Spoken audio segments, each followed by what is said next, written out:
सभी को जय श्री कृष्ण। इस वीडियो में आप देख रहे हैं कि ये खिलौने जो है वो ठाकुर जी के सन्मुख जमाए गए हैं।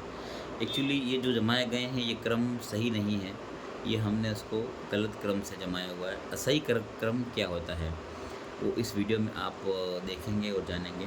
देखिए, ऊँट है, हाथी है, बंदर है और मोर है और गाय है।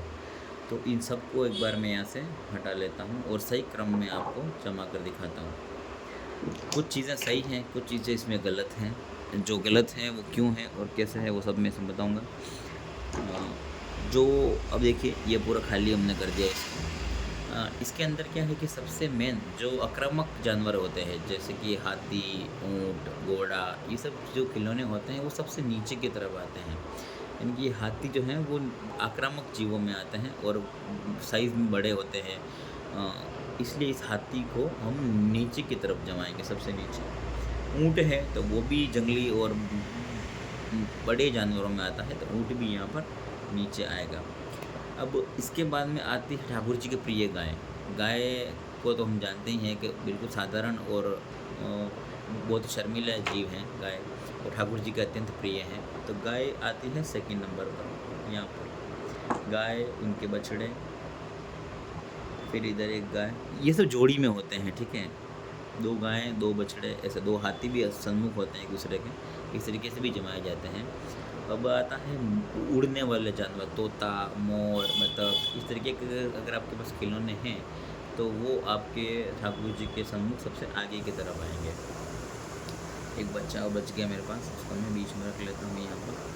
और अब है ये कि मोर, लकड़ी के ये मोर हैं। मोर आएंगे सबसे ऊपर की तरफ। देखिए अब ये क्रम कितना सुंदर लग रहा है, ये दोनों मोर यहाँ पर मौजूद है। अब ये क्रम देखिए, पहले का जो क्रम था वो कितना अटपटा लग रहा था, सब कुछ उल्टा सीधा, लेकिन अभी ये एक जैसा क्रम में अच्छे लग रहे हैं, सुंदर लग रहे हैं।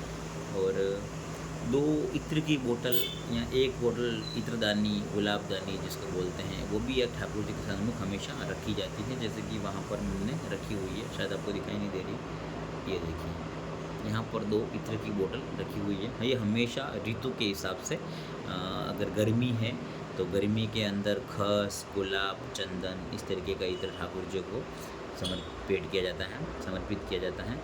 और ग्रीष्म और सर्दी के दिनों में कस्तूरी, केसर, इस तरीके के जो इत्र हैं जो गर्माहट पैदा करते हैं इसे रगड़ने पर हाथ से, वो इत्र ठाकुर जी सन्मुख ऋतु के हिसाब से भेंट किए जाते हैं।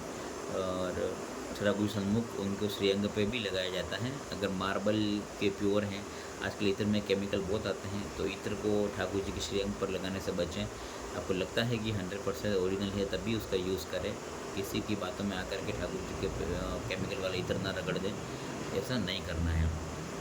इत्र हमेशा क्वालिटी वाला हो। आज कुछ भी अच्छा मिलता नहीं है, तो इससे अच्छा है कि आप चंदन को घिस करके या गुलाब की पत्तियों से घर पर भी गुलाब जल बना के, और इस तरीके का जो है शीतलता प्रदान करने वाली चीज़ें आप ठाकुर जी के श्रीअंग पर लगा सकते हैं।